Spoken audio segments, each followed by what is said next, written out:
bellissima questa immagine del Rio de Canareggio. Stiamo aspettando il corteo di barche che dovrebbe arrivare verso mezzogiorno e un quarto. Siamo molto felici di rivedervi, questo è il secondo anno, è stato, la prima esperienza l'anno scorso è stata fantastica, abbiamo avuto molte riscontri, soprattutto sui social con molte interazioni, ma anche sul nostro canale 71, quindi vuol dire che davvero penetrare dentro la festa dei veneziani funziona, e piace particolarmente questa giornata perché i veneziani, grazie a questa giornata dei cicchetti organizzata dalla EPE, l'associazione esercenti veneziani, ha riscoperto un po' un turismo che rischiava di essere un po' monopolizzato dai turisti. Adesso invece c'è questa festa e poi naturalmente c'è il volo dell'Angelo, il volo dell'Aquila, che i veneziani dividono anche con i turisti che sono benvenuti, visto il momento difficile che Venezia ha vissuto, lo sappiamo tutti, a partire da novembre. Accanto a me c'è Tullio Cardona, grandissimo, eccolo qui,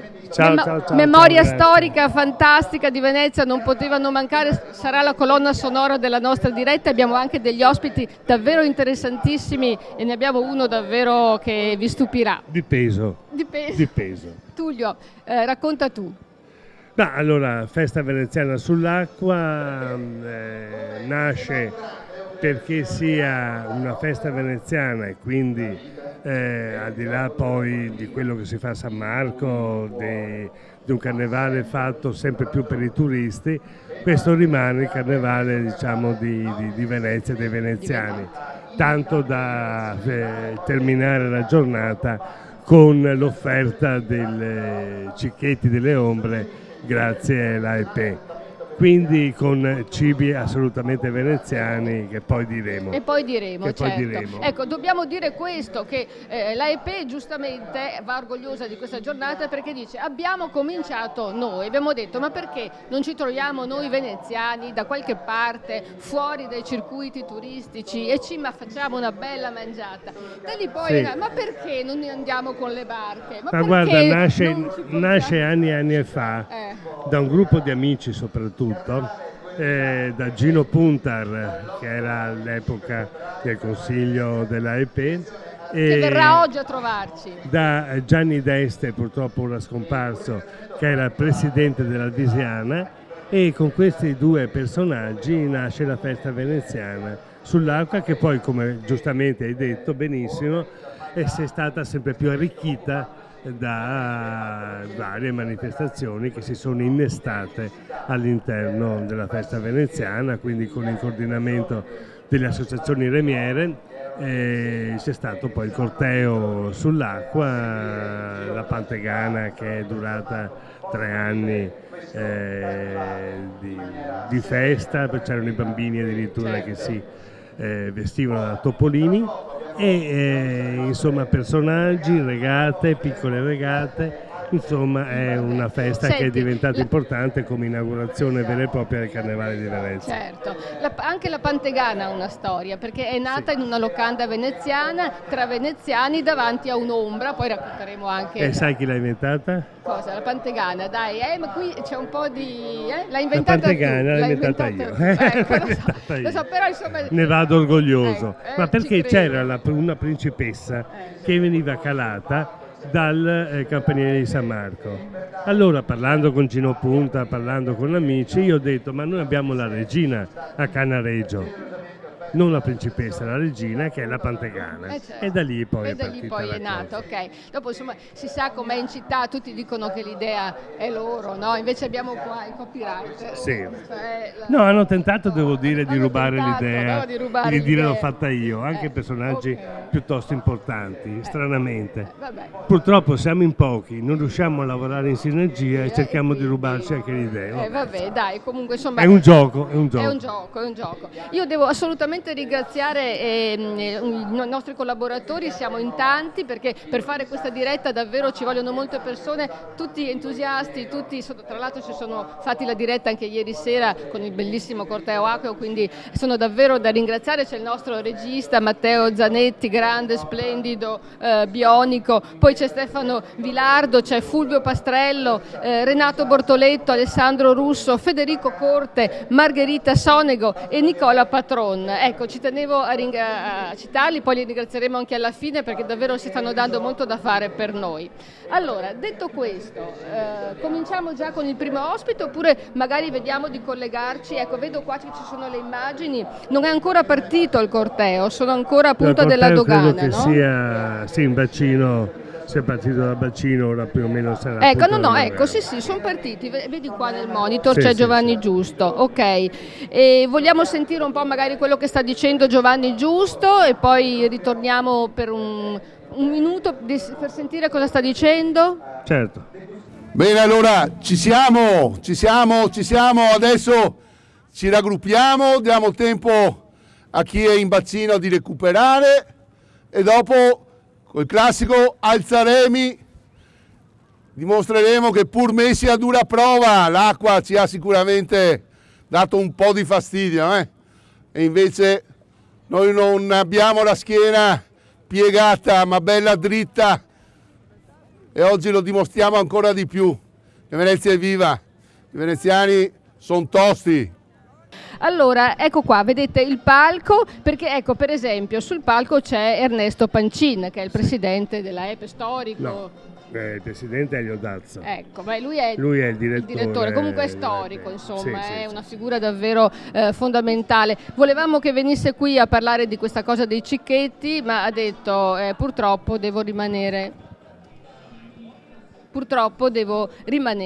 qui sul palco e quindi verrà appunto qualcun altro al suo posto e comunque insomma dovranno stare lì parecchio a chiacchierare perché nel frattempo ci sono le barche da seguire e noi le seguiremo. Io direi appunto di cominciare con il primo ospite. Con il primo ospite. Allora, il primo ospite mi sono permesso di invitarlo, è uno scienziato. Perché uno scienziato? Perché lui lavora in un centro tedesco, la famosa fuga di cervelli, e lavora in un settore che unisce arte e scienza. Allora, noi abbiamo con lui la scienza, molto importante perché lui è un'eccellenza veneziano dell'anno, personaggio ormai famoso in tutto il mondo per le sue scoperte che adesso ne parliamo, sì, sia quantistiche che astrofisiche, se non dico sciocchezze perché no, adesso facciamo dire la mia ignoranza è abissale in questo settore e lavora proprio in un centro tedesco che unisce arte e scienza. Fabrizio Tamburini è con noi. Qua. Prego, vediamo se riesce a passare attraverso i cavi, i cavetti. Eccolo qua. Eccoci qua. Allora. Buongiorno. Allora, Tullio è stato troppo buono, ma il bello è che mi hanno chiamato in Germania dopo avermi dato la lecture d'eccellenza all'Accademia Nobel e la Royal Swedish Academy of Sciences sui vortici elettromagnetici, vortici di luce. È il primo esperimento che è stato fatto nel mondo reale di telecomunicazioni coi vortici ottici e elettromagnetici è stato proprio a San Marco con l'esperimento che abbiamo organizzato io e Tullio. Ecco, se mi ricordo male, tu hai inventato e scoperto, perché nella fisica non si inventa niente, ma tutto si scopre, è come produrre delle onde elettromagnetiche in maniera diversa dal normale. Allora, sono delle onde elettromagnetiche che hanno una memoria spaziale, ma la si conosceva già nella teoria da un bel po' di anni, ma l'idea nostra, mia e del mio collega svedese Bottidè, era di applicarla all'astrofisica anche per ottenere maggiori informazioni e in più può essere anche applicata ed è in corso di applicazione alle telecomunicazioni. Sta avendo un ottimo successo e sono veramente contento, ma è stato grazie a Venezia quando abbiamo fatto questo esperimento che è stato esplosivo, che in pratica ha dato rilevanza a tutte queste nuove proprietà. Chi è che sta applicando questa scoperta? Allora, i cinesi stanno lavorando. Gli italiani non l'hanno fatto perché non l'hanno brevettato. Allora, ci abbiamo provato, ma le risorse erano pochine, purtroppo, e poi era troppo presto. Adesso si stanno muovendo in molti, però il riconoscimento accademico c'è. Vabbè, quindi comunque Comunque l'Italia ha perso sia l'inventore, sia lo scopritore e sia il brevetto, non dobbiamo essere molto fieri di questo. Comunque io volevo tradurre in soldoni, questo signore ha scoperto praticamente che la luce, invece di andare correre in linea dritta, corre... No. Allora ha una memoria spaziale attorcigliata, ma non è che faccia così. Sempre oscilla il campo, si propaga come ogni fascio elettromagnetico, solo che se la guardiamo sul piano trasversale ha una memoria, una traccia proprio che riusciamo a riconoscerla. Questa è la scoperta che ha cambiato la storia forse un po' delle... Vediamo, ci vuole un po' di tempo. Adesso è uscita una bella cosa, la prima vera applicazione astrofisica, col buco nero famoso che hanno fatto vedere l'altro anno quelli di Event Horizon Telescope. Noi con la tecnica dei vortici siamo riusciti praticamente a far misurare la rotazione. E era una teoria che avevamo formulato nel 2011 ed era tutto esatto, e adesso probabilmente ce li ritroveremo sui telefonini tutta questa cosa. Comunque non è detto che non torni, perché magari torno. Ecco, Maristella, Sì, dimmi. a me piace sempre fare esempi pratici, no? Perché sennò tutto teorico si capisce poco, specialmente io non capisco niente. Fabrizio mi diceva che con questa scoperta in un futuro è presente il tuo primo canale televisivo, ecco lì ce ne possono essere all'infinito. Ecco, potremmo fare miliardi Quindi di dirette. avremo dei telecomandi, non so, a livello di 10 Tullio Cardona, 20 Maria Stelle Donà, insomma di tutto esatto, di più. per dire. Ecco, e parliamo anche d'arte, quindi in questo centro dove lavori, cioè che rapporto c'è? Allora, io lavoro al Zentrum für Kunst und Medientechnologie a Karlsruhe, Centro per Arte e Tecnologia di Media. Sarei lo scienziato residente lì che si occupa e dirige la parte di ricerca scientifica, e mi interfaccio anche con artisti, curatori, e abbiamo anche fatto dell'outreach per spiegare alla gente questi nuovi concetti di luce, spazio, tempo, e il centro è diretto da Peter Weibel, che è un'eccellenza mondiale, e c'è un modo proprio diverso per vedere queste problematiche di fisica. Parliamo dopo perché altrimenti rallentiamo il ritmo, perché insomma stiamo facendo la diretta sulle barche, certo. No? Ecco, quindi ne parliamo poi, rimane con noi che poi magari approfondiamo questa cosa. Allora, torniamo, vediamo se riusciamo ad avere le immagini del corteo, non so se la regia riesce a far vedere oltre il Rio anche le immagini del corteo. È un corteo un po' povero quest'anno. Perché c'è stata una protesta delle associazioni remiere che si sono unite in una sigla insieme, così, e non ci saranno, hanno boicottato questa manifestazione per il fatto che loro protestano contro il moto ondoso, che ormai di fatto impedisce di remare. Sì, per quanto devo dire che in questi giorni il sindaco Brugnaro lo ha detto più volte, sono dalla vostra parte, sono anch'io dalla parte della lotta al moto ondoso, ma non è facile in una città come questa. No, non è facile, però bisogna partire con azioni concrete, perché le parole possiamo dirle anche io e te in perfetta dizione in italiano, però rimangono parole. Certo. Invece una città è un problema da affrontare con azioni concrete, perché ormai siamo arrivati a livelli troppo. Vabbè. Comunque insomma la Peata dove c'è la Pantegana, quella c'è, no? Quella c'è, costruita da cominciamo ad avere Agostino le immagini. Amadi. No, non abbiamo le immagini, vediamo. Sai a cosa serviva? No, Allora, la Peata, adesso in uso alla Riviera del Brenta, è stata costruita da Agostino Amadi, che ha avuto la commessa negli anni 60 dalla SIP per posare i cavi telefonici, e poi è rimasto l'unico esempio di questo tipo di barca.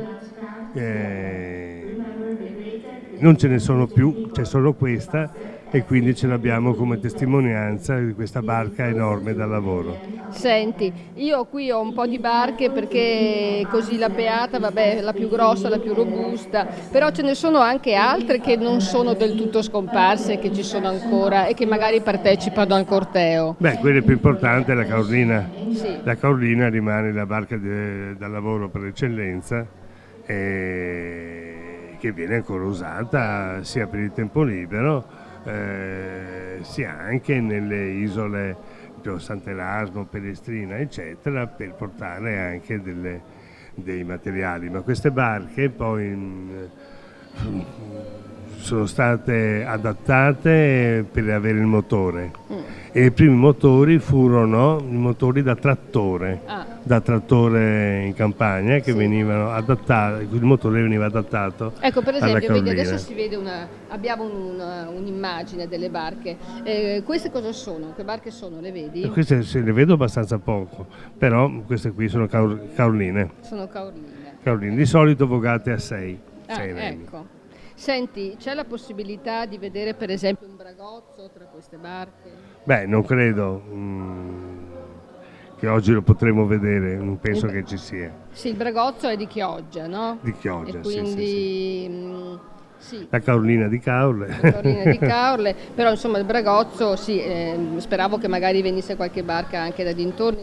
Poi, vabbè, il Puparin per esempio c'è? Puparini ci saranno, sì. Una barca completamente estinta. No, assolutamente. Assolutamente, Puparino, Mascaretta. Sì, eccolo qua. No, ecco, la mascaretta per esempio, io ho letto che la chiamano così perché era molto usata dalle cortigiane e siccome ci salivano con la maschera, le chiamavano mascarette. Ti risulta? Mi risulta come aneddoto, insomma, poi come bisogna leggenda? vedere la storia come si è evoluta. Diciamo che il carnevale, soprattutto nel 600 e nel 700, era un'occasione dove il marito non conosceva la moglie non conosceva il marito, si mettevano le maschere, facevano i fatti loro e se ne andavano in giro e tutto era concesso, addirittura i conventi venivano aperti e quindi c'era anche un rapporto fra la gente che entrava nei conventi, parenti delle suore, ma anche magari chiamiamoli amici. Questo nel 500, no? Questo 600-700. Questo va detto però che va spiegato perché uno dice guarda che le suore, no? Che amorali o immorali, in realtà spesso erano ragazze costrette di famiglia ricca, costrette a entrare in convento, che non avevano la vocazione e non avevano alcuna intenzione oppure di ragazze, chiamiamole rispettare la castità, perdute a livello, che venivano recuperate dalle varie istituzioni. Abbiamo qui le penitenti per esempio qui vicino, o alla Giudecca, le convertite o da altre parti, insomma, che venivano recuperate, poi molte di queste rimanevano a essere suore. Certo, però appunto le ragazze di famiglia ricca, delle famiglie patrizie, diciamo erano anche ragazze colte, erano state istruite, quindi per loro era anche complicato chiudersi in un convento, non avendo la vocazione, e in una città in cui tra l'altro durante il carnevale furoreggiavano spettacoli, certo. C'erano artisti, intellettuali, insomma era davvero una sofferenza per una donna che non voleva rimanere in convento, rimanere fuori da queste manifestazioni. Beh sì, certamente sì. Quindi questo è. Senti, continuiamo con le barche. La Disdotona per esempio, cioè queste barche qua ce le dobbiamo sognare oggi, no? Cioè, di solito le vediamo durante la regata. Sono le barche da rappresentanza delle varie associazioni remiere, le barche di rappresentanza sono a più remi, assomigliano a dei gondolini lunghissimi, delle gondole molto lunghe, vengono appunto Disdotona di 18 remi, quindi sono barche in legno assolutamente tradizionali che diventano il simbolo delle varie remiere. Senti, e il sandalo?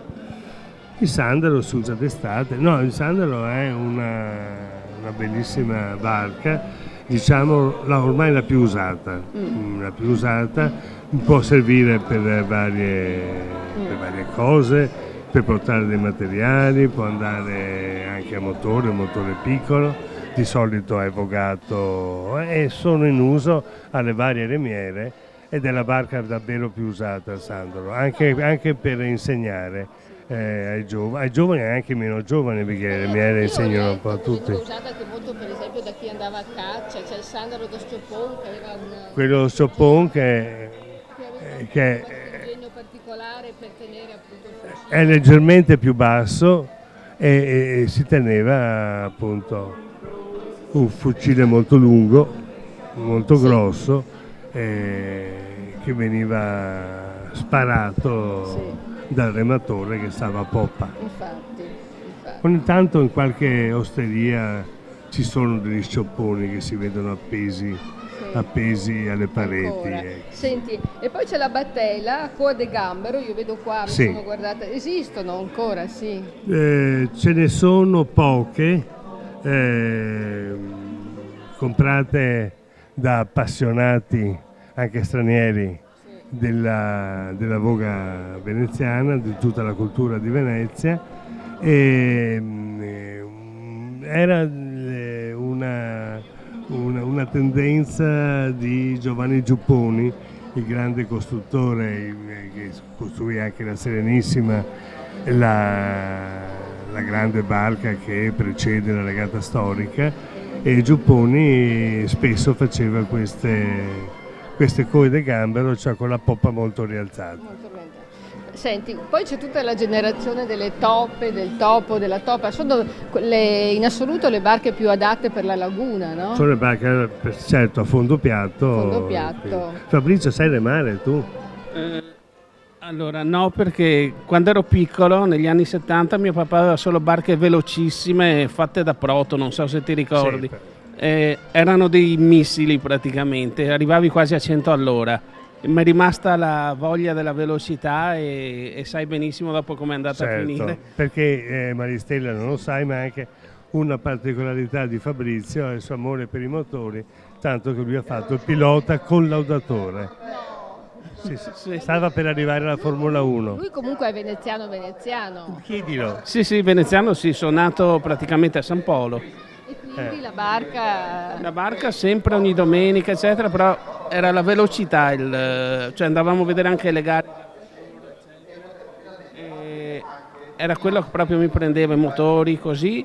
E poi la tranquillità anche delle barche a remi. Remare non sono mai riuscito a remare, però mi piace andare in barca a remi, mi piacerebbe anche imparare, ma il tempo è poco purtroppo. E come guida su quattro ruote, di solito i veneziani sono criticati perché non guidano benissimo, non perché non guidano benissimo, ma guidano forse poco e quindi magari hanno difficoltà a districarsi nel traffico. Ma con le macchine è successo per caso, è una casa automobilistica molto importante italiana, mi aveva preso come collaudatore, ho detto di sì, ho fatto un po' di cose in pista quando ero più giovane ed è rimasta la passione e ogni tanto si ritorna, insomma. Sfatiamo il mito che i veneziani non sanno... Fabrizio ha una Ferrari. Ah, una Ferrari addirittura? Beh, insomma, vuol dire che le scoperte... Mi ha portato una volta in Ferrari. Ah, ecco, insomma, dai, vuol dire che le scoperte fanno guadagnare, allora dai. No. Ferrari storica. È una Ferrari storica, quella che volevo da piccolo, ci ho corso dietro una vita e la tengo là, è tranquilla, ogni tanto la tiro fuori, ma raramente. Abbiamo parlato di Caorline, di Bragozzo che è di Chioggia e della San Pierota, ci manca di parlare, no? San Pierota è la barca dei miei sogni, perché con la San Pierota fai tutto.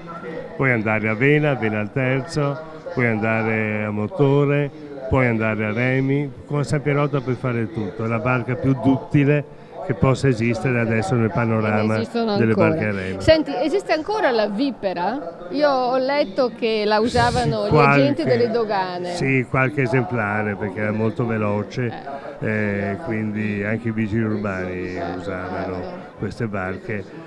La chiamavano Vipera proprio perché insomma quando la vedevano sapevano che dovevano pagare i dazi. E quindi insomma era proprio... vabbè. E senti, e poi io ho letto che c'è un certo Caiccio, che è una barca che si sente poco nominare, non esiste più il Caiccio. Ma guarda, non ti so dare molte notizie sul Caiccio, appunto perché non esiste più. Non si vede molto in giro più. Questa cos'è? Fammi vedere. No, questa è una toppa. Questa è una toppetta. Una toppetta, ok. Senti, e questa? Questa dovrebbe essere vedo lontano. Una toppetta dovrebbe essere. Sì, sono le barche più facili, tu dici, quelle familiari, quelle con cui Sì. Le famiglie prendono anche d'estate e vanno al largo a fare il picnic. Certo, sì, sì, sì, sì. Senti, e c'è il cofano per esempio, se ne vedono in giro?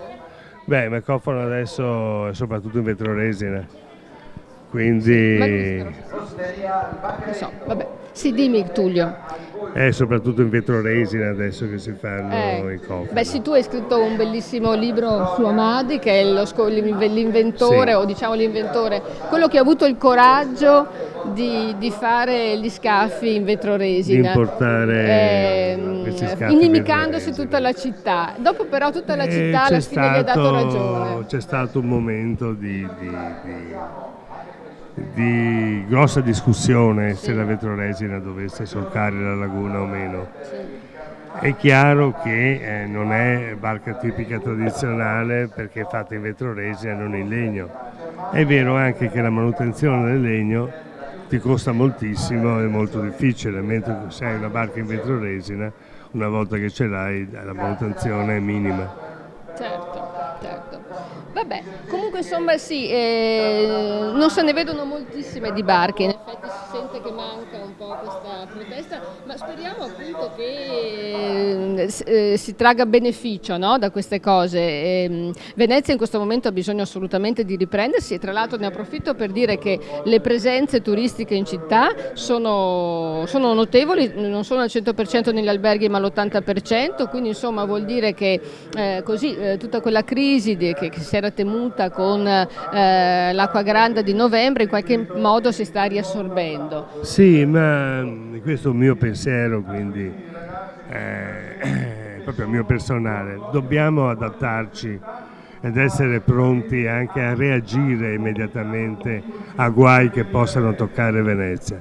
Una volta può essere l'acqua grande, l'acqua alta, una volta può essere altre cose, altri problemi che possano accadere, ma dobbiamo essere pronti però a reagire immediatamente. Per esempio invitando gli stranieri a venire a Venezia e viverla in una maniera diversa, venite a vivere l'acqua alta. Certamente non sarà una cosa bellissima, ma secondo me a uno straniero piace. No, non è bellissima per i veneziani in realtà, loro si divertono, lo vediamo, insomma. Ecco, no? però Loro... una reazione immediata dovrebbe essere applicata Certo. immediatamente. No, ma infatti in questi Invece viviamo un po' nelle retrovie, insomma. Sì, dobbiamo avere il coraggio di prendere un po' le cose così per le corna. In questi giorni infatti c'è una delegazione di una quarantina di giornalisti che vengono da tutto il mondo, anzi vi sarà capitato girando per Venezia appunto di trovare queste telecamere che vengono dal Giappone piuttosto che dagli Stati Uniti, piuttosto che dalla Cina, proprio per spiegare questa cosa che quando si dice 187 sul medio mare non significa che davvero c'è 187, ma la misura parte da Punta della Dogana e poi soprattutto bisognava spiegare, cosa strana per un veneziano, bisognava spiegare a questi giornalisti che la marea dura poche ore. A volte capita sì che permanga un po' di più perché magari insiste il vento di Scirocco o il vento di Bora, però in realtà la marea scende. Invece quando sono arrivati questi giornalisti hanno detto: a noi dispiace di aver riportato notizie sbagliate, ma ancora adesso nel nostro paese c'è gente che è convinta che Venezia sia sotto acqua. È perché poi gli orientali sono piccolini, quindi hanno paura, dice, Certo. dove andiamo a finire? Ecco. Ci sono anche persone che hanno telefonato dicendo 1,87, mio figlio è alto 1,50, come facciamo? No, quindi vuol dire che bisogna veramente cambiare questa mentalità. Poi va anche detto che Venezia, e questo c'è lo scienziato qua che ce lo dice, magari lo spieghiamo meglio, Venezia ha sempre vissuto il problema delle maree, anzi se non avesse le maree probabilmente sì. Ecco, se non avesse le maree probabilmente morirebbe, no? No, le maree, da quanto ne so io, sono una necessità, insomma, fanno ricambio dell'acqua, eccetera, è quello che sentivo fin da piccolo. Ci vorrebbe Dal Paus, che è un esperto di idrodinamica, per spiegare esattamente come funzionano le dinamiche delle acque in laguna. Però serve un ricambio, eccetera, perché è un ambiente chiuso. Certo, non c'è corrente e quindi se non ci fosse la marea che va e viene, probabilmente intanto i pesci non potrebbero sopravvivere, poi ci sarebbe sicuramente l'acqua stagnante, no? Questo è il punto. Ma c'è anche un'altra cosa, l'acqua alta a Venezia è sempre servita anche per ammazzare i troppi topi che c'erano in giro, per pulire le cantine, aveva anche una sua funzione. Gondola, gondola, uè. Notte di una notte piena di stelle, vado in laguna e voglio cantare.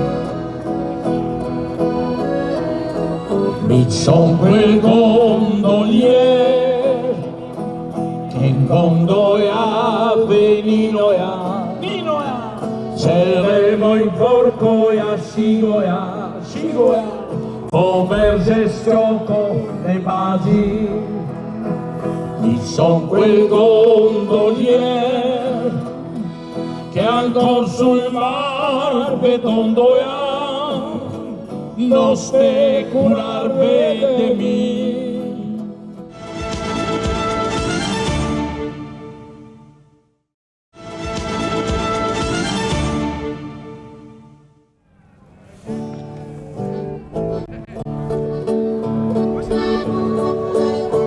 Mica avevo una bella puttea, scarpe bianche, rossetto e scarsea, e assedava il neretto sui occhi ed in testa aveva i peocchi. Parliamo di Cicchetti, perché insomma anche lo scorso anno ci siamo tanto concentrati sulle barche, sull'artigianato veneziano, sulle maschere, anzi diamo la notizia che proprio ieri c'è stato un sequestro di 17.000 pezzi di maschere che erano state prodotte all'estero e venivano invece contrabbandate per maschere veneziane. Quindi insomma anche un ringraziamento anche alle forze dell'ordine che stanno davvero facendo molto per proteggere e tutelare l'artigianato della nostra città. Dati dei giorni scorsi si sono diminuiti anche i commercianti abusivi, quelli che vendevano appunto borse in giro per le calli, e anche questo è importante perché in un momento difficile in cui Venezia deve cercare di sopravvivere, di riprendersi, è importante insomma che vengano difesi e tutelati, no? questi artigiani. E dicevo appunto di Cicchetti, insomma tantissima gente quando viene a Venezia dice facciamoci un giro delle ombre, no? Ecco, cominciamo a parlare di questa cosa dei Cicchetti. Per esempio, le ombre, la parola ombra da dove deriva? Allora, questo è un aneddoto perché poi bisognerebbe vedere se è vero o non è vero. Però una volta i vinai andavano a vendere il vino in piazza San Marco e d'estate, quando faceva caldo, seguivano l'ombra del campanile. E quindi quando un veneziano voleva andare a bere con gli amici del vino sfuso, si andiamo a berci un'ombra perché è all'ombra del campanile. Ma perché dici che è una leggenda? Non ci credo. Ma sai, tante cose nel tempo vengono riportate, trasformate, ingrandite, quindi alcune cose possono essere vere, altre no. L'importante è crederci, giocare su questa nostra storia e viverla in maniera piacevole, forse anche nemmeno chiedendosi se è vero o se non è vero, insomma. È bello raccontarlo. Anche la parola spritz, per esempio, in qualche modo è legata alla piazza San Marco. Spritz? Perché erano gli austriaci, no? Che volevano acqua con un po' del vino spruzzato con Beh, tuttora se vai in Baviera soprattutto, in Austria, se chiedi uno spritz loro ti danno un bicchiere di vino bianco con acqua. Ecco, poi noi l'abbiamo trasformata con Aperol, Bitter, Select, eccetera, eccetera. Cicchetti veneziani, quali sono i cicchetti veneziani che le piacciono di più? Beh, vista la stazza tutto praticamente, quindi non è che a me piace molto la cucina veneziana, difatti in Germania non si mangia male, passo più tempo qua anche in Italia, cicchetti insomma fra baccalà, poi quello che mi manca è il mesovovo con l'acciuga sopra, che me lo ricordo da piccolo, tutto e anche i tramezzini, non bisogna dimenticare quelli. E intitoleremo e dedichiamo a tutti gli altri veneziani, perché questo è il nostro momento, siamo gli altri i protagonisti, no gli attori. protagonisti, che è una roba diversa ancora nel nostro carnevale. Quello veneziano, quello dell'acqua, quello di Remi, carnevale vero! Grazie Fabrizio, poi magari lo richiamiamo dopo. Hanno preso posto, ripeti un attimo perché prima si vedeva il corteo di barche. Allora, sono venuti due ospiti rappresentanti delle remiere, di due remiere, che appunto hanno deciso di fare questa protesta contro il moto ondoso, e sono venuti a spiegarcelo perché, dai. Ecco, diceci adesso, ci dite tutto. Sì, sì. Canottieri, comunque va bene. Sì. Allora, tieni pure il microfono. Allora, la scorsa estate ci siamo incontrati su invito di Banco, tutte le società di Voga, dopo è stata estesa a quelle di Vela al Terzo, e abbiamo pensato che fosse la migliore soluzione fosse quella di combattere tutti insieme il moto ondoso di cui si discute per diversi anni. A seguito di questo nostro incontro, in prossimità della regata storica, abbiamo avuto un incontro in comune e anche accogliendo quello che era state le indicazioni dell'amministrazione comunale ci siamo regolamentati e ci siamo fatti portatore di diverse idee. Noi abbiamo ritenuto opportuno dividere queste idee in proposte, proposte a breve termine, che è quello una maggiore diffusione dei controlli e una divulgazione dei dati dei controlli, delle proposte a medio termine, che sono tipo quella abbiamo, come si usa in Canada e in America, le zone di no wake zone, dove non è necessario uno strumento particolare, quello che può essere il GPS che richiede l'omologazione, ma è sufficiente che un'imbarcazione non faccia l'onda bianca, in questo caso è soggetta al controllo. Questo semplificherebbe il tutto. E poi ovviamente delle proposte a lungo termine, che sono quelle una revisione della legge speciale, una regolamentazione delle imbarcazioni, perché come si diceva, mentre per la terraferma gli autoveicoli sono soggetti alle revisioni biennali e quant'altro, nelle imbarcazioni nella Laguna di Venezia non hanno nessun controllo. Ecco, questi ci siamo fatti portatori e abbiamo avuto diversi incontri con le autorità e da ultimo aspettavamo un incontro anche con l'amministrazione comunale, che per il momento non c'è stato. Giorni il sindaco che più volte è intervenuto sull'argomento dicendo che ha tutta l'intenzione di risolvere questa cosa. Non è facile, no? Il moto ondoso è un problema che c'è da decenni a Venezia, nessuno è riuscito per il momento a intervenire, anzi i turisti aumentano, non forse in questi giorni, anche se per Carnevale ci sono più presenze, però insomma c'è stato un calo. Però se vogliamo vivere e gestire soprattutto e controllare il turismo, anche il moto ondoso insomma va affrontato. La cosa è partita proprio perché c'era stato così un'apertura anche da parte del sindaco e dell'amministrazione comunale di creare un tavolo insieme per discutere, proprio per creare finalmente un regolamento ufficiale che possa regolamentare il traffico lagunare, perché Venezia è ancora considerata una città portuale e non una città lagunare, quindi dovrebbe certamente esserci un sistema totalmente diverso di gestione del traffico. Detto ciò, noi ci siamo organizzati, abbiamo mandato delle proposte, come ci è stato chiesto tra l'altro, delle proposte ufficiali. No, ecco, io vorrei un attimino sfatare questa cosa dello scontro. Non c'è nessuno scontro, ecco, sia ben chiaro. Anzi, devo dire, anche malgrado quello che è uscito sui giornali, ci siamo anche trovati con il delegato Giusto in maniera molto cordiale, abbiamo parlato di questa cosa. La non partecipazione è una cosa che fa male soprattutto a noi, perché ovviamente le remiere sono sempre state vicine alla città, soprattutto in queste manifestazioni, e il non partecipare chiaramente così un po' è strano. In un momento in cui la città forse aveva bisogno un attimo, no, di riunirsi così e vivere bene. Si poteva, siccome il Canal Grande è un canale di competenza del comune, credo che se avessero puntato i piedi, forse il prefetto, che inizialmente aveva dato luce verde a fare la manifestazione in Canal Grande, anche perché del tutto pacifica e poi fatta da remiere, quindi da persone serie, ecco, potevano puntare i piedi e far fare le manifestazioni in Canal Grande. Ho sentito le dichiarazioni in difesa, diciamo, di questa posizione. Hanno detto insomma che il Canal Grande, cioè uno non può prevedere quanta gente verrà a manifestare, quindi c'è il rischio davvero che si intralci. È come bloccare un'autostrada in un momento in cui, no, c'è sempre il rischio, no? E quindi uno dice no, il Canal Grande no. Ognuno ha preso la propria posizione. Fine.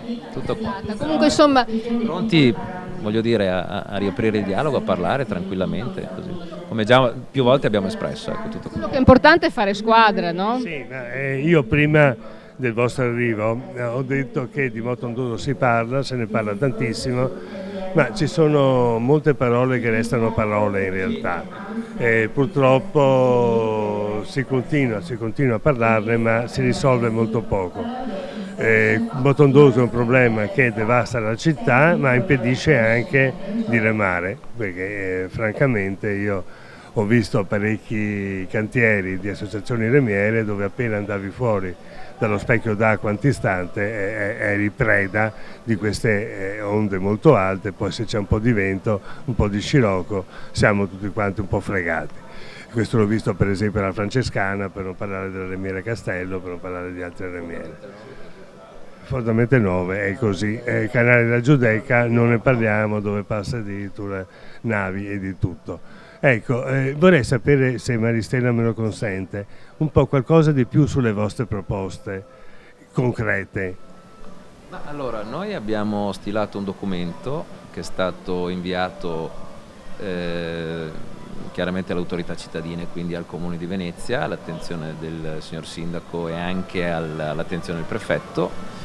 Le stesse sono state poi girate alla Capitaneria di Porto, con cui abbiamo avuto già un incontro, ai parlamentari veneziani, con cui abbiamo già avuto un incontro, con l'UNESCO, e le proposte sono poi quelle che girano già da 40 anni, insomma, quindi limitare la velocità, perché adesso chiaramente è un momento tranquillo, ma ad aprile ricomincerà un po' la rumba dei barconi da Gran Turismo, eccetera, eccetera. Un maggior controllo chiaramente su quello che è l'impatto delle onde, non solo sulle imbarcazioni più piccole ma anche sulle strutture cittadine, quindi come diceva anche Francesco Casellati, chiaramente noi abbiamo così studiato un attimo, chiaramente qua ci vogliono dei tecnici più preparati di noi ovviamente, ecco, però c'era la questione del GPS che sembra uno scoglio insormontabile, però forse è una di quelle più efficaci, ecco, per risolvere il problema, rimettere, diciamo, in funzione le postazioni fisse che fossero fatte, che vennero fatte a suo tempo e che sono rimaste lì praticamente a stagionare, così come anche incrementare postazioni mobili, centraline di controllo dell'inquinamento, insomma sono cose primordiali per una qualsiasi città. Ecco, siccome via terra il traffico ormai è regolamentato da 20 anni, perché non farlo anche in acqua? Ecco, qua. È che c'è un problema di categorie anche che si scontrano tra di loro, no? Perché i gondolieri se la prendono con i motoscafisti col trasporto acqueo, per conto terzi, che sono tanti. Insomma, voglio dire, è da 40 anni che si sono susseguite le varie amministrazioni e nessuno è riuscito a trovare una soluzione. Quindi anche qui vorrei fosse ben chiaro che non è una guerra remo contro motore, ecco, anzi noi vorremmo confrontarci anche con le altre associazioni e trovare una soluzione comune. Perché qui a rappresentare quelli del remo e quindi... No, tutti hanno diritto a lavorare e ovviamente a tenere la città in movimento. All'integrazione, allora, uno dei maggiori problemi che evidentemente si trova a dover far fronte anche l'amministrazione comunale, la Capitaneria di Porto, è quella purtroppo della frammentazione delle competenze, perché ogni autorità ha una zona nel quale può fare il controllo. Questo diventa il pretesto per impugnare le multe, o non è il problema della multa, o proprio per non rispettare la regolamentazione. Per cui una soluzione che non può essere, se non fatta a livello legislativo, è quella di fare un'unica regolamentazione per tutta la laguna di Venezia, di modo che c'è un unico ente che controlla e un unico ente che sanziona. Infatti è da tempo, infatti, che anche in questi giorni Brugnaro, ma anche prima di lui altri sindaci, mi ricordo anche Orsoni, si erano battuti dicendo vogliamo avere una maggiore autorità sulla città. Benissimo, direi. Perché poi c'è il demanio, ci sono quante istituzioni ci sono in uno sputo d'acqua in fondo, insomma. Principalmente lo Stato, quindi comune per andare a Roma. Beh, intanto a piccoli pezzetti anche l'Arsenale ce lo siamo un po' ripreso, diciamo a piccoli pezzetti ci stiamo riprendendo un po' la città, no? Perché l'Arsenale, non dimentichiamolo, non era di veneziani, no? Poco a che fare col discorso del Motondoso, però ecco. Ha a che fare col fatto che la città, con le battaglie per l'autonomia eccetera, in qualche modo la città a piccoli pezzetti, mi rendo conto che si vorrebbe tutto subito, ma non è facile, no? Il problema è che siamo sempre meno, quindi ci sarà sempre meno che poi potrà battersi su queste cose. Ecco. Sempre meno che abitano, ma sempre più che ci lavorano, non dimentichiamolo. Questa città si riempie di giorno e diventa una città grande, come anche più grande di Verona, che tanto Verona ultimamente voleva avere, no? Deve essere soprattutto una città per chi ci vive, poi chiaramente per poi ci lavora e ci vive. Ci lavora, però ovviamente. Sai cosa ho notato? Parlando, vedo molta gente che è nata fuori Venezia, è venuta a vivere a Venezia, dà una dimostrazione d'amore per la città che è sicuramente superiore da chi c'è nato, almeno la manifesta con maggior passione.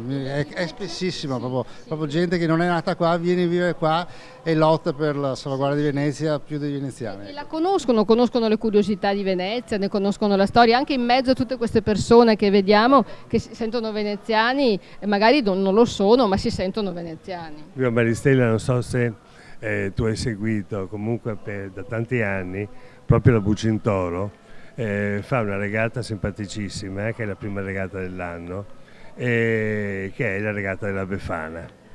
E la regata della Befana ha un suo senso, al di là della festa della Befana, dei bambini, del remo, della prima regata appunto dell'anno. Tu vedi che riunisce in maniera perfetta veneziani e turisti. E questo io l'ho notato seguendo questa regata da molti anni, proprio che nelle rive del Vine e nelle rive del Carbon, che sono le tribune, diciamo, di questa regata, i veneziani e i turisti si integrano in maniera magica. Okay. Io ne approfitto del fatto che siete qua, cambiamo argomento. Parliamo di Cicchetti. Voi siete veneziani di dove esattamente? Io sono un veneziano di adozione, magari si sente anche dall'accento, però abito a Castello, quindi in zona Bragora, San Martino. Cicchetti tutti, dal baccalà alle sarde in saora, all'uovo con l'acciuga, visto che si parlava di acciuga prima. Io abito a San Vio, in zona San Vio. Quindi anche lì Cicchetti ci sono zone, perché si va anche a fantasia. Abbiamo gli schiavi, per cui diciamo che è il regno del Cicchetto, per cui sì.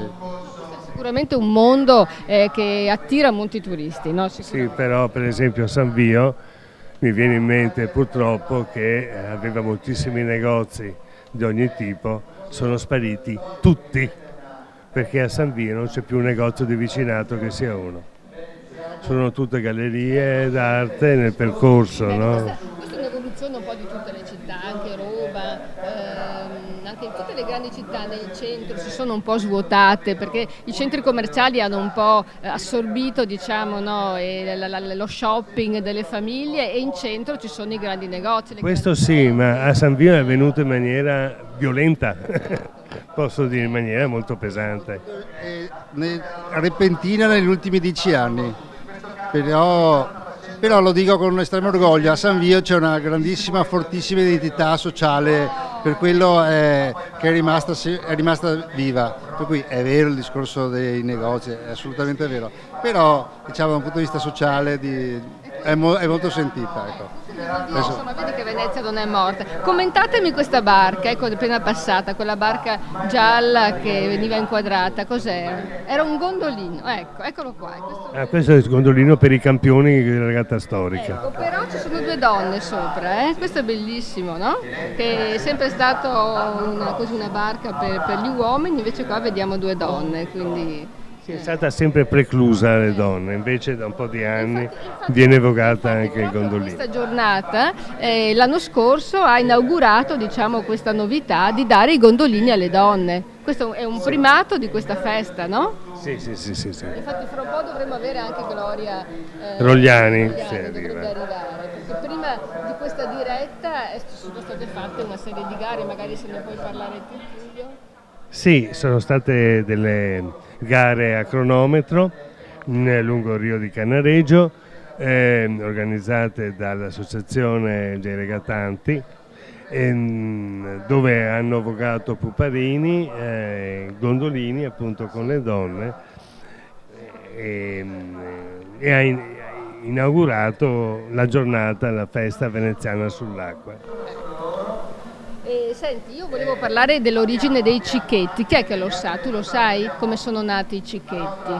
I cicchetti erano una cosa che veniva usata per evitare di ubriacarsi, bere e mangiare assieme dai mercanti che venivano a Venezia. E i cicchetti venivano distribuiti inizialmente un po' a Rialto, un po' a San Marco, non venivano distribuiti in tutta la città. Questo è quello che io ho scoperto un po' così leggendo le varie curiosità. I cicchetti della Sandra, Francesco. I cicchetti della Sandra, visto che hai nominato schiavi. I cicchetti della Sandra come sono? I cicchetti della Sandra hanno vinto dei premi internazionali, proprio in gare di cicchetti che sono stati fatti in tutta Europa e anche fuori Europa. E com'erano?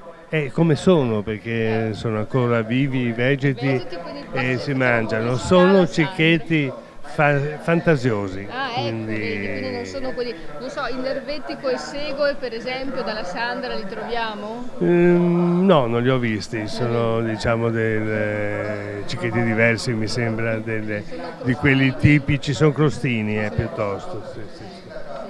Per esempio io ho letto che la spienza, sai cos'è la spienza? La milza.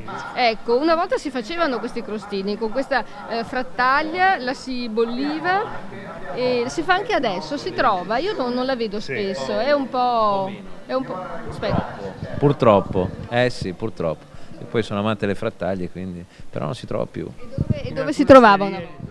Ma si trovava anche a Rialto, sì, forse in qualche osteria sì, però vedo che adesso è sempre più difficile. Però spieghiamo meglio com'era, cioè si bolliva e poi? Bollita e poi viene tagliata a fette, condita con olio e limone generalmente. Poi in Sicilia per esempio la mangiano col panino e qui veniva mangiata così, col pane. Sì. Un po' perché le frattaglie in effetti cominciano a piacere un po' di meno, no? Sì. Diciamo, sì, è sempre più difficile, sì. Poi le polpette, tutto è un mondo quello delle polpette, no? Ci sono polpette di tonno, le polpette veneziane classiche sono quelle di carne, però le polpette di tonno io me le ricordo dai Domori per esempio, ci sono le polpette di tonno. Sì, però io ti suggerisco di andare dalla Vedova, che quelle sono polpette meravigliose che durano nel tempo, stupendo, hai perfettamente ragione, comunque il cicchetto viene mangiato per piacere ma anche per accompagnarsi all'ombra che invece sarebbe vino a stomaco vuoto. Io ho letto appunto che in origine il doge soffriva, aveva dei malesseri eccetera e quindi ha capito che mangiando spesso poteva in qualche modo stare meglio, così ha deciso di imporre questa cosa dei cicchetti a Venezia, quindi anche questa cosa appartiene... l'ho letto, adesso vediamo se lo tiro fuori.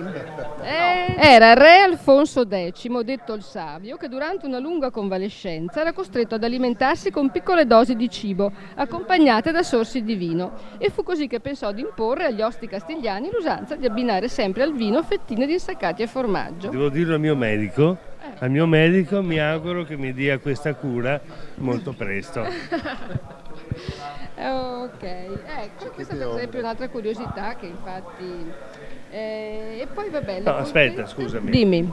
Sì, allora le remiere, 39 remiere, non ci sono oggi al Corteo Acqueo, non tutte, vabbè, però aspetta, ci siamo dimenticati di dire... Invece non è che sono rimaste a casa, cosa fanno oggi queste remiere? Allora, alcune abbiamo detto che hanno partecipato, quelle che non hanno partecipato hanno deciso di trovarsi in bacino alle 10:30 per raggiungere insieme Poveglia e partecipare a una domenica ecologica per la pulizia dell'isola che dopo l'acqua alta andava sistemata, per cui si trovano, è un incontro non solo per un intervento di ecologia, ma anche diventa un'occasione per conoscersi tra appartenenti a diverse associazioni remiere. Per cui si sta svolgendo in questo momento, anche noi due saremo là se che avessimo chiamati noi. Siete venuti così per raccontare, anzi per unire, diciamo, Poviglia in qualche modo con Rio de Canareggio. Si tratta di due manifestazioni davvero che vengono dal cuore dei veneziani, esatto, tutte e due. Questo è molto bello, no? Ok. Anche perché, scusi, sì, anche da tempo ormai le remiere hanno abbracciato quegli interventi di ecologia, che sia la raccolta della plastica, il mancato utilizzo della plastica nelle cene sociali, per cui è un importante messaggio anche questo. Questi anni sul fronte della sostenibilità si è fatto molto in laguna. Per esempio Veritas fornisce l'olio che viene raccolto dalle famiglie ma anche dalle mense eccetera, lo fornisce all'ENI e l'ENI in cambio dà il combustibile per i vaporetti. Questa è una cosa molto importante e anzi bisognerebbe che la gente forse sapesse, lo sa che deve raccogliere l'olio, però magari quando così nel chiuso della sua cucina magari un po' per la fretta o altro butta l'olio giù per il lavandino, no? E invece deve sapere che veramente l'olio inquina moltissimo e invece raccolto in contenitori potrebbe davvero ridurre i costi, per esempio, della CTV. Certo, sì, devo dire la verità che io, questa è la notizia che ho preso in questo momento, sicuramente dovrebbe essere divulgata perché... Venezia ho intervistato, sono venuti parecchi a parlarne di questa cosa, sì perché è un'iniziativa del comune, ne abbiamo parlato parecchio, però appunto forse la gente a casa non lo sa. Esatto, per cui esatto. Devo dire che l'ENI di Porto Marghera è anche lì, è venuto a Televenezia, ne abbiamo parlato col direttore, sta facendo molto proprio per cercare di estrarre energia dai combustibili. Per esempio il direttore ci ha detto che l'olio di palma non lo pensano neanche più come combustibile perché c'è troppa concorrenza e quindi cominciano a pensare a delle sostanze che nessuno vuole e cominciano a sperimentare il modo di estrarre energia da sostanze che nessuno vuole, così si reperisce nel mercato per poco. Forse ci vuole più divulgazione ma anche più consapevolezza da parte poi delle persone, dell'utente e quindi di lavorare con questi due fattori insieme. Comunque questa è una cosa che è stata fatta appunto durante questa gestione della Giunta Brugnaro. Perché non sarebbe male se allora la gente venisse portata a conoscenza di...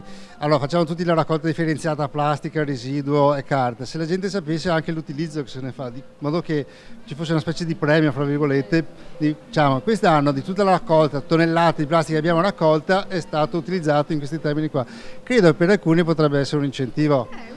Sono pieni di proposte, ha ragione il sindaco quando dice venite, proponete che poi noi elaboriamo, questa è un'idea davvero notevole in effetti, sono d'accordo. Senti, io però siccome so che qui sotto, noi siamo qui di fronte al palco Palazzo Testa e qui sotto ci sono tutti i banchi dei cicchetti, quindi a me a quest'ora viene voglia di parlare di cibo, io continuerei a parlare di cicchetti, per esempio i folpetti. Io ho scoperto una cosa, che i folpetti per arricciare i tentacoli non bisogna buttarli nell'acqua e lasciarli lì. Con i tentacoli, appoggiare i tentacoli prima che si arricciano e poi immergere tutto il folpetto. Veneziano di adozione, ma il pesce lo conosco, no, conosco. Quindi... Naturalmente stiamo parlando dei folpetti piccoli che non è facile trovare. Sì, no, non è facile, generalmente pare vengano da Caorle, almeno quelli tradizionali, quindi sì. Non pescate voi che andate a remi? No, io ho pescato quando ero bambino, andavo a Gone, in Rio davanti a casa, con anche scarsi risultati, adesso no. No, però ho accompagnato mio figlio, quando ero piccolino, in Punta alla Salute a seppie. Una o due siamo riusciti a pescarla, poi l'abbiamo anche buttata in acqua. Ma... Non è facile. Ci vuole una tecnica speciale, bisogna avere molta sensibilità, però si riesce, quelli bravi, competenti riescono a prendere diverse seppie, però noi ci siamo divertiti, è una pesca sportiva, diciamo. Vai con la lampada di notte, la rete e tiri su quando vedi che affiorano, oppure la seppia becca, si dice, no? Cioè praticamente mangia l'amo, eccetera, lo senti molto molto delicatamente, quindi devi proprio stare lì a sentire la tua lenza in maniera molto molto molto delicata. Senti, parliamo del cicchetto per eccellenza, la moeca. Lei è ormai la moeca, sì, dai. con i cicchetti. La moeca, dai, la moeca veneziana, che è costosissima, rarissima, perché sono ancora pochi quelli che riescono a scoprire quando muta il granchio, no? Sì, è proprio così come dici tu. Sono buonissime, a me piacciono tantissime, soprattutto quelle che vengono messe nell'uovo e che quindi nell'ultimo giorno di vita mangiano l'uovo, perché tu lo trovi poi mangiando la moeca fritta all'interno. Ma tu peschi, Tullio? Sì, io ho pescato un po' con degli amici da neofita, perché non sono un esperto, però mi sono abbastanza divertito. Pescare la seppia, poi io non so il mio amico qua cosa ne pensa, è un po' triste perché senti i suoi suoni, quasi parla, insomma. Sì, infatti per quello abbiamo anche smesso. Ti fa peccare, detto in veneziano, quindi insomma. Pescavo orate soprattutto. Ecco, vabbè, quelle non fanno suoni, però soffrono anche loro, muoiono anche loro. Certamente, ma non dicono niente, quindi passano più inosservati. Vediamo a che punto siamo con il corteo, vediamo se ci inquadrano l'arrivo, perché dovrebbe ormai essere vicino. Ho visto che prima erano a Rialto, sotto il ponte. Lasciamo liberi i nostri amici? Sì, lasciamo liberi i nostri qualche amici. domanda? Grazie. Grazie mille. Grazie a voi, viva la Querini, viva la Bucintoro.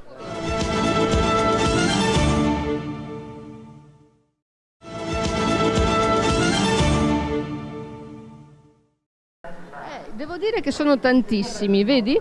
E quindi insomma questo significa, sono tutti veneziani, ma credo che vengano anche dalla terraferma e sicuramente ci sono anche forse dei turisti. Questo significa che Venezia insomma è ancora viva, è vivissima, no? Beh, sicuramente Venezia è viva, mi domando per quanto. Io credo che ci vogliano delle amministrazioni ormai con degli interventi molto duri.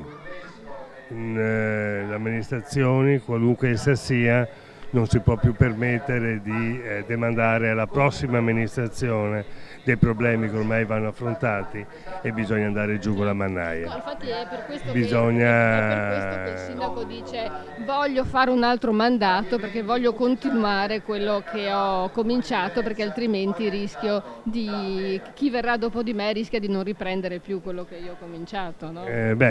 Certamente, comunque sia. Ma così anche per i governi. Ma no? comunque sia, è sempre una storia. Una nuova amministrazione, qualunque essa sia, si porta dietro gli oneri e gli onori delle precedenti. Infatti, certo, ma infatti anche in questi giorni sentivo il governo sta rimettendo in discussione tutte le decisioni che sono state prese l'anno precedente perché è cambiato il governo, insomma non è che così si vada molto avanti, no? No, si rischia anzi di tornare indietro. Però pensa che il carnevale è stato inventato qui a Venezia, è stato portato a Venezia come manifestazione internazionale da Mario Rigo, che purtroppo è scomparso da poco tempo, per far lavorare gli alberghi che d'inverno rimanevano vuoti.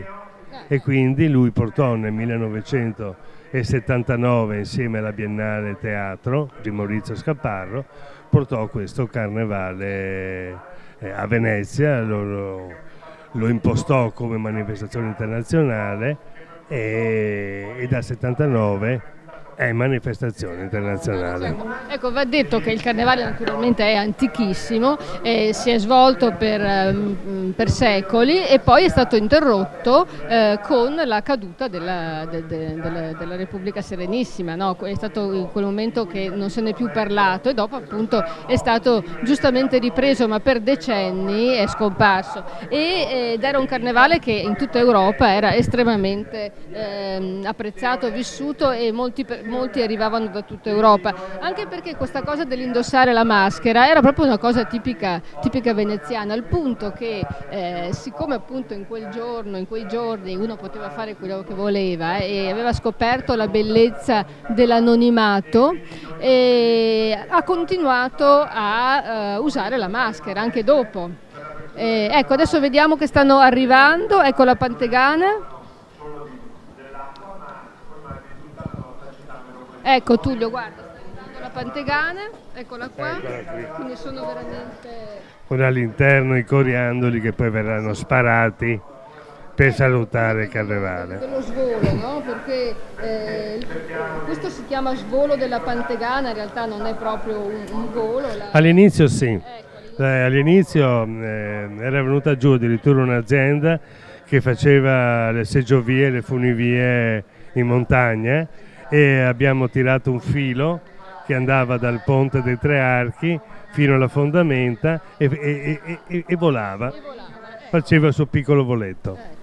Adesso invece vediamo, questo è il momento topico e poi è nato anche il discorso del volo dell'angelo e dello svolo del turco. Tutto è nato da un acrobata che si lanciava dal campanile di San Marco e poi appunto scendeva e faceva omaggio, arrivava davanti a Palazzo Ducale e rendeva omaggio al doge. Poi una volta un acrobata è caduto e quindi il carnevale ha avuto un momento estremamente tragico e da allora si è deciso di mettere questa colombina. È soltanto da alcuni anni che si è ripreso a far scendere dal campanile un essere umano, ma naturalmente con tutte le precauzioni del caso, e quindi insomma non c'è più il pericolo che succedano delle cose incredibili e naturalmente il fatto che scenda qualcuno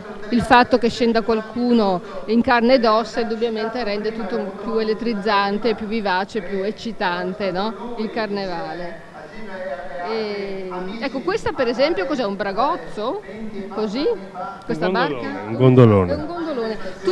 Ma queste decorazioni sono tipiche di tutte queste imbarcazioni o sono i proprietari che si sono dilettati nel colorarla? Sì, di solito sì, sono le remiere che dipingono la propria imbarcazione. Sì.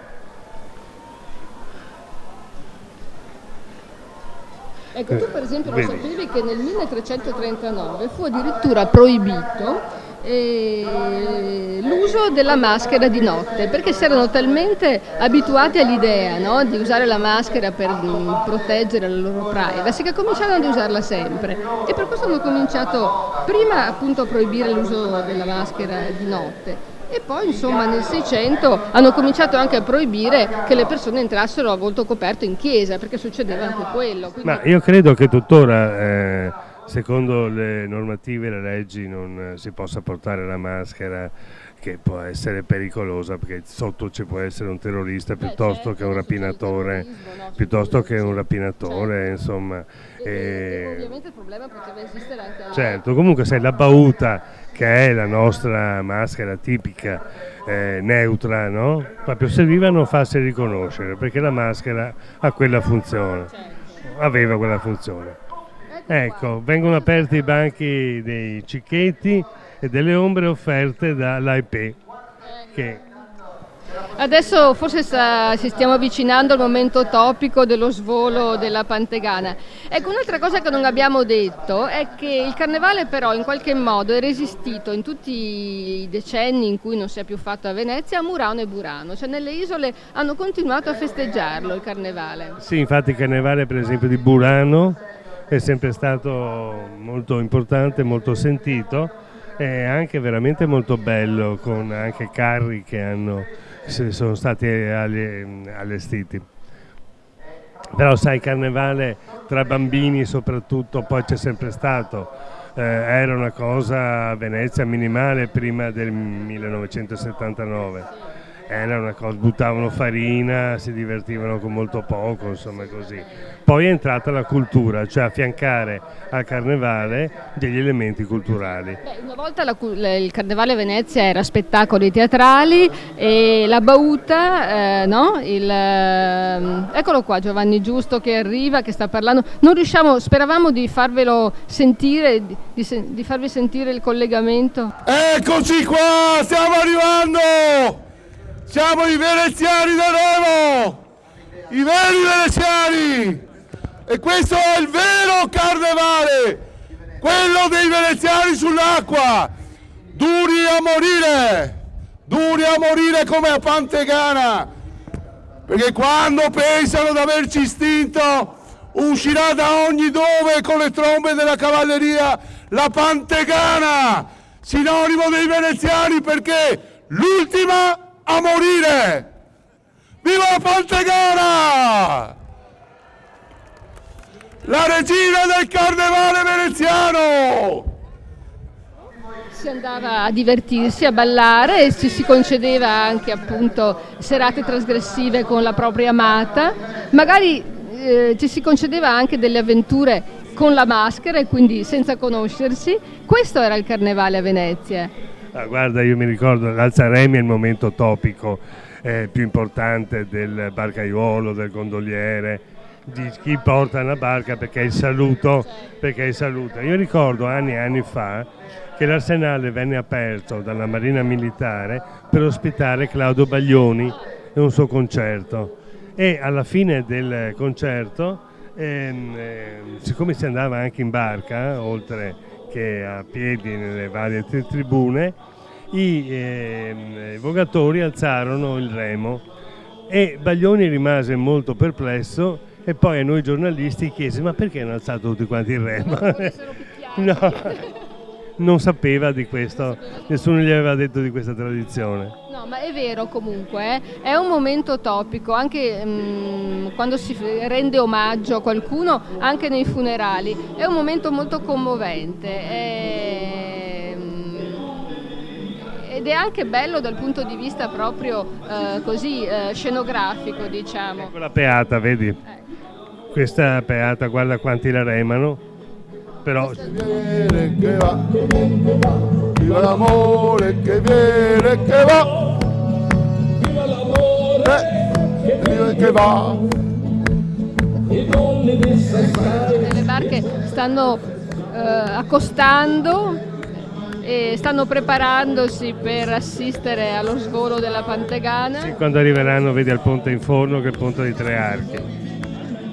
E i costumi è anche bello tutto sommato, vedi, queste sono vestiti da ape e da coccinelle, è anche bello tutto sommato che si cambi, no? Perché altrimenti questa cosa del Settecento veneziano probabilmente sì, diventa un cliché così. Un po' stantio diventa a lungo andare. Anche se appunto va detto che una volta il carnevale era quello, che uno si vestiva, magari in Europa quando facevano le feste mascherate si vestivano da romani eccetera, ma a Venezia ci si vestiva con il proprio vestito magari un po' più lussuoso, più... C'è una cosa molto carina, che nei prossimi giorni l'associazione Sette Mari, che è anche una remiera, organizza una regata nella quale la regata deve essere mascherata lui e lei, quindi donna e uomo, no? E vengono premiati sia chi arriva primo, sia il costume più bello. I punteggi vengono assommati insieme e vince anche chi arriva magari non primo, ma con il costume più bello, più fantasioso. Quindi sommano un po' come la Cooking Cup, no? Che unisci l'abilità di cucinare dentro la barca con la velocità della barca. Beh, questi sono costumi, diciamo così, un po' Settecento, un po' Rinascimento, un po' medievale. Questi sono scozzesi, vabbè, gli scozzesi non sono molto felici di essere considerati una maschera, però, perché ancora adesso gli scozzesi usano i... Ecco la peata, vedi, in primo piano. Guarda queste barche che belle, tutte colorate, tutte addobbate. Il carnevale è colore, diciamolo, no? Beh, certamente, il carnevale è festa, è colore, è musica. Queste sono sempre, assomigliano un po' ai Bragozzi, queste barche. No, il Bragozzo è più grande. È più grande. Queste sono più piccoline. Quanti remi ha il Bragozzo? Non ne avevo pallida idea. Mi trovo impreparato in questo. Questi sono 3 remi, però ce ne starebbero anche di più. Ecco, non abbiamo detto che oggi a fare da cameriere, diciamo, a servire i cicchetti, ci sono anche la vice sindaco Luciana Colle, l'assessore al turismo Paola Mar e le Marie.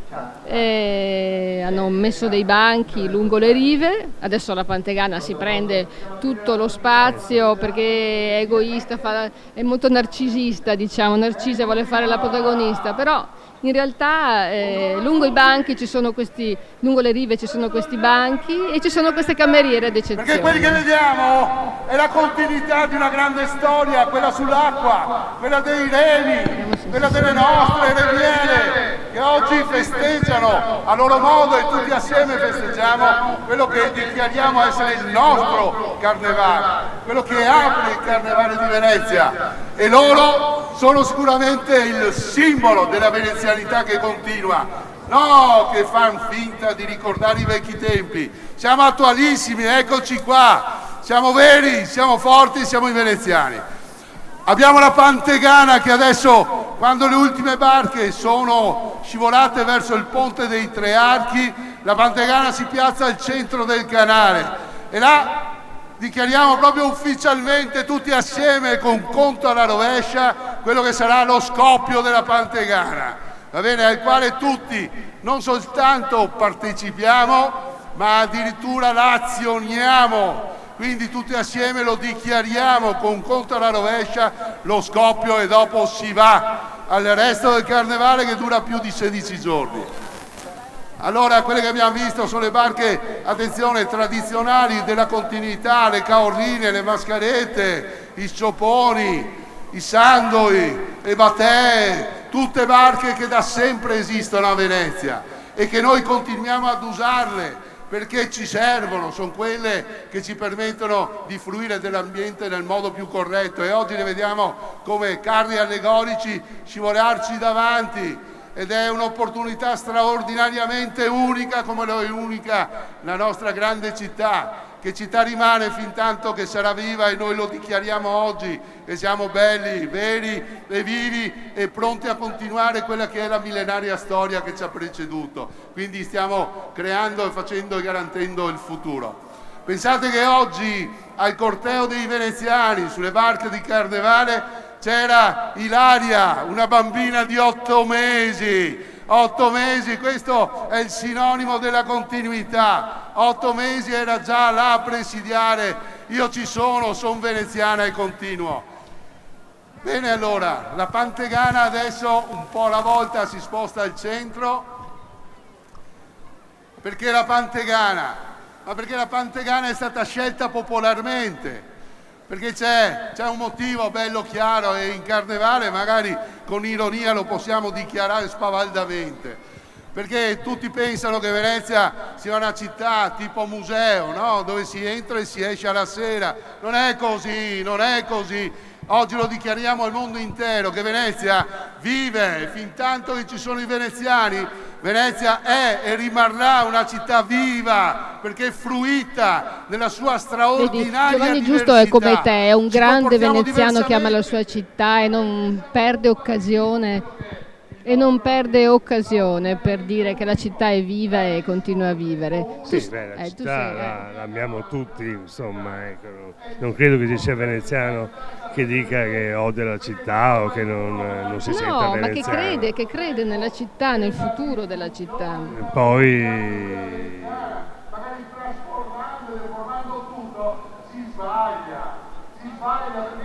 i nostri amici delle Remiere hanno detto no, dice noi non siamo contro nessuno, dobbiamo lavorare in sinergia con le altre corporazioni, chiamiamole così. È un comizio questo, praticamente. È un comizio. Viva la Pantegana! Siamo tutti Pantegana! Però tutti devono fare un passo indietro.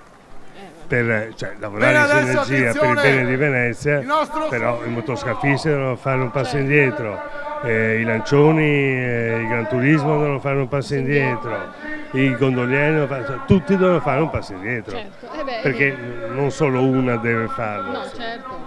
Questo è Ci riusciranno? appunto, Punto di questo domanda. è il motivo per cui stiamo ancora qui a parlarne dopo decenni. Sì. Eccola qua, appena la Pantegana si stabilisce al centro, dove è la sua posizione più ideale, dominante, al centro È un po' retorico, del canale, in modo che leggermente. sia visibile a tutti.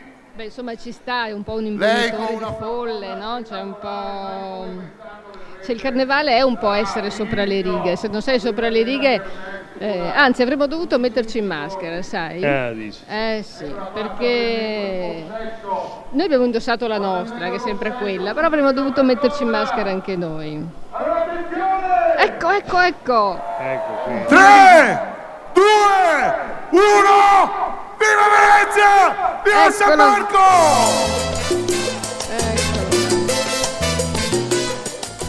Ed ecco inaugurato il carnevale eccolo in qua. diretta con Televenezia. E allora il carnevale è ufficialmente aperto dalla nostra Pantegana. Sono aperti gli stand della AET. E allora fatevi un applauso per la vostra pazienza e fate un applauso. Sì, lascio parlare il palco e i ringraziamenti che stanno facendo appunto all'AEP. E adesso sono tutti lì che stanno cercando di andare a mangiare, naturalmente.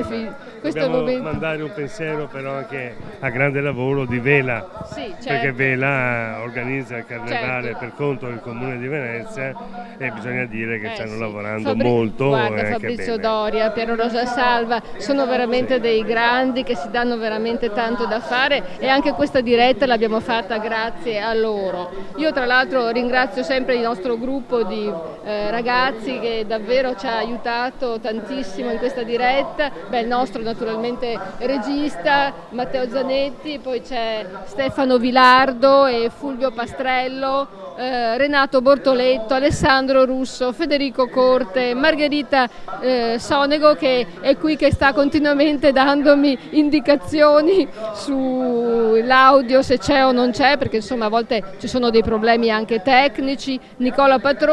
Poi naturalmente ringraziamo Fabrizio Tamburini che è stato così gentile a venirci a parlare di scienza e tutto sommato siamo riusciti a fondere bene l'argomento con il carnevale, perché il carnevale è arte e fantasia esattamente come la scienza, perché Creatività. è vero, è Sono creatività, sicuro che perché lo scienziato deve un po' immaginare prima di scoprire, no? Adesso lui è fuori dalla telecamera, insomma anche Einstein è uno che prima ha immaginato delle cose e poi via via ha cercato di vedere, di verificare se erano vere, Sì. quindi No, insomma... questo sì, comunque quando abbiamo fatto l'esperimento a San Marco ci siamo accorti che io ero vestito in grigio con una cintura marrone e lui era vestito in marrone con una cintura nera.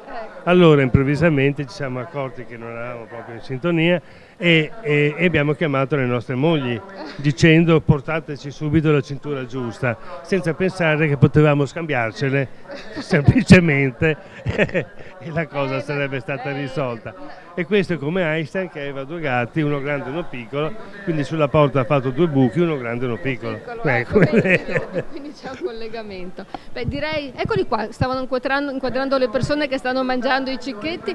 Non abbiamo parlato delle sardine in saora, abbiamo accennato. Le sardine in saora sono in realtà un piatto nato nel ghetto degli ebrei, no? Sì, il Saor. Comunque il Saor aveva il compito, essendo cipolla, Sì. che faceva cucinare il cibo che era sotto questo aceto e cipolle, faceva mantenere il cibo, una volta i frigoriferi non Sì. c'erano e quindi erano un ottimo sistema, specialmente d'estate, di mantenere il cibo. Appunto, quindi hanno scoperto questo metodo di conservazione che tra l'altro io ho ritrovato anche a Palermo, quindi vuol dire che poi un metodo di conservazione che è stato utilizzato anche nelle imbarcazioni, per esempio, no? Ma la cucina povera poi ha tantissimi punti in comune ovunque. Certo, ma poi gli ebrei in particolare, che erano costretti, perché pur essendo Venezia la prima città ad aver dato loro ospitalità, erano anche costretti comunque chiusi in questo quartiere, quindi potevano uscire anche poco. Facevano e quindi finta.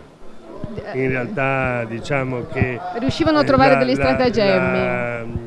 La situazione più accreditata è che anzi Venezia difendesse gli ebrei in un ghetto più che recluderli in un ghetto, però poi erano così importanti per Venezia anche perché salutiamo i nostri amici australiani, mi dicono che ci stanno seguendo. Ecco, vi dicevo in apertura di questa diretta che ha avuto molto successo questa diretta a livello di social in tutto il mondo. Quando Televenezia mostra Venezia, Televenezia è in testa nelle posizioni di Google, di Instagram e in questo momento mi dicono che ci sono molti australiani che ci stanno seguendo, quindi noi li salutiamo, ci fa molto piacere, speriamo di aver raccontato loro delle curiosità che magari non conoscevano. Davvero grazie per il fatto che ci state seguendo. No, appunto, dicevamo. Non mi ricordo più cosa stavo dicendo. Cosa stavamo dicendo? No, degli ebrei, no? Sì, degli ebrei, no? Poi alla fine della Serenissima, gli ebrei prestavano soldi alla Serenissima Doge. Allora, se tu parli con gli ebrei, loro ti dicono sì, Venezia ci ha ospitato, è stata la prima, ha avuto questa apertura mentale di lasciarci finalmente in città e di non farci costringerci ad andare via, perché nelle altre città in Europa ogni 2 o 3 giorni dovevano andarsene, non potevano rimanere, però abbiamo anche pagato molto la Serenissima, perché Serenissima era un governo tutto sommato di mercanti che conoscevano il valore dei soldi. Ma sicuramente sì, però ecco, Serenissima nasce da una sinergia, cioè nasce da tanti popoli, infatti Fontego di turchi, ebrei, armeni, e tutti hanno contribuito alla ricchezza e alla città, insomma, in genere. Però insomma c'è stato un periodo in cui per loro forse non era facilissimo, almeno ufficialmente, uscire dal sestiere, dal loro ghetto, e quindi magari comprare una quantità notevole di sardine e poi prepararle e conservarle magari consentiva loro, no, di sopravvivere più a lungo, di mangiare. Sì, certo. No, ecco, questo era è una storia molto interessante quella della sardina in Saora, anche perché è una pietanza che è stata un po' riscoperta dagli chef, tanto che ora capita che nei ristoranti quelli più ma anche stellati si assaggino delle pietanze in Saora, sostituiscono le sardine con tutto, con la zucca, sì.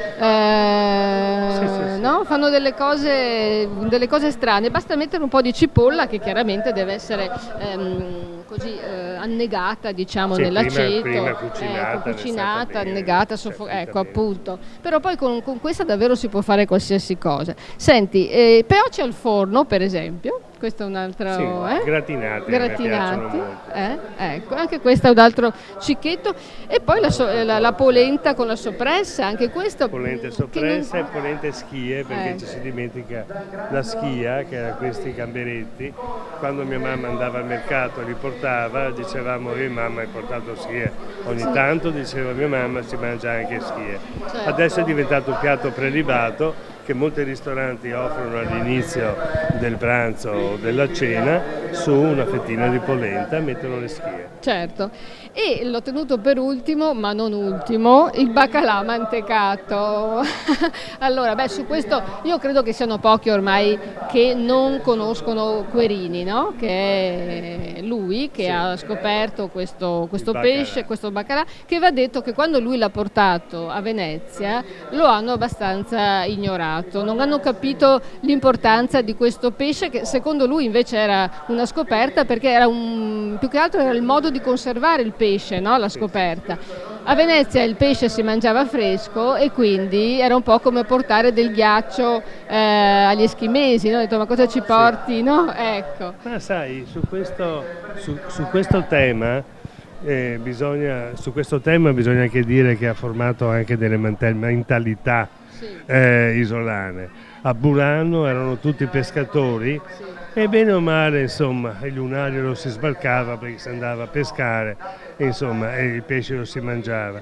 Molto più sparagnini quelli di Sant'Erasmo, che invece erano più agricoltori e quindi avevano proprio un'altra mentalità, addirittura di modo di essere, ma anche di commerciare e di mettere via, perché può venire poi una tempesta e rovinare i raccolti. Certo, quindi per loro il baccalà è stato hanno capito subito l'importanza, tu dici, del baccalà. Sì, no, dico che insomma nelle isole di Venezia le mentalità sono diverse anche rispetto al cibo. Certo. No, poi va anche detto che i pescatori da sempre si sono privati del pesce, quello più pregiato, perché lo hanno venduto naturalmente a chi poteva comprarlo, e alla fine, un po' come il calzolaio con le scarpe rotte, hanno sempre mangiato, no, appunto le schie, cioè quel pesce più povero. Ecco, io poi nelle curiosità comunque che mi sono andata a cercare ho scoperto che è stato grazie al Concilio di Trento nel 1563 che vietò il consumo di carne per circa 200 giorni, e fu proprio in quel periodo che lo stoccafisso cominciò ad essere apprezzato, un po' per quello che dicevi tu adesso. Vedi? Perché hanno cominciato a capire che imparando a conservare bene un cibo lo si poteva mangiare anche quando non lo si pescava e quando non si poteva mangiare la carne. Certo. Questo è... Poi insomma la Serenissima l'ha portato anche Verona, abbiamo il baccalà alla veronese, Vicenza alla vicentina. Certo. Però la parola baccalao non sarebbe veneziana, la parola baccalao è portoghese, no? Ecco, infatti. E là te lo fanno in tutte le salse, o baccalao. Bene, direi che io avrei anche voglia di andare ad assaggiare qualche cicchetto. Cosa dici? Io direi che possiamo concludere qui. Tullio, io ti ringrazio davvero, sei stato veramente Maristella, grazie a te come sempre. Fantastico, tu sei preziosissima, hai una memoria davvero incredibile, non solo una memoria storica di cose su Venezia, ma anche di vita vissuta proprio. Sì, da veneziano. Tu sei proprio un veneziano, dovrebbero metterti in un museo. In un museo, lasciarmi lì delle cere, visto che Harry non c'è più, mettono... Grazie Tullio Cardona, grazie ancora a tutta la redazione, a tutti quelli che mi hanno aiutato, e grazie soprattutto a voi che ci avete seguiti. Perdonate i problemi tecnici legati anche al microfono, così, e arrivederci al prossimo anno. Mi dicono che ci sono molte interazioni nei social anche quest'anno, quindi sono sicura che anche l'anno prossimo ci rivedremo. Grazie a tutti e buon carnevale.